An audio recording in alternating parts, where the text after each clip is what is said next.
Okay, guys, so multiple parts for this Winx saga points. I'm not gonna do something very similar to the Vampire Diaries where I talked about each episode, but I'll probably talk about each season once I watch it or something. I'm going to try to talk about the main points and why it doesn't have to be addressed and similar to the Winx Club and everything else. And yeah. So first off, let's get into the first point. They're trying to make Fate more towards an older audience of 17-year-olds and up. Winx was just targeted for a younger audience and more for girls when they did the animated show. Fate is more addressed to everyone, with not just the fairies being girls, but guys too. And same with the soldiers. They are not just guys, but girls too. I like that diversity where they're not just constantly just making it all sexist. Now, so transformation magic was lost, or so they thought. Now, there are multiple different errors here. The first one is that the more powerful the emotion, the more magic you will have and stuff. The most powerful magic comes from the worst emotional traits, which is bad. But that's not how transformational magic works. It works for Bloom because, she has the dragon flame and everything, and she's just really powerful.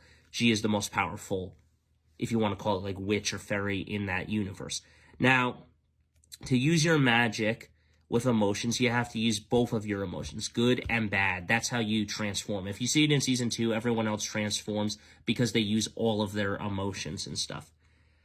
Let's move on. I don't like that they came out with a stupid terminology called a changeling. First off, they're basically people with just magic. This technically would still be human. They technically would still be human, guys.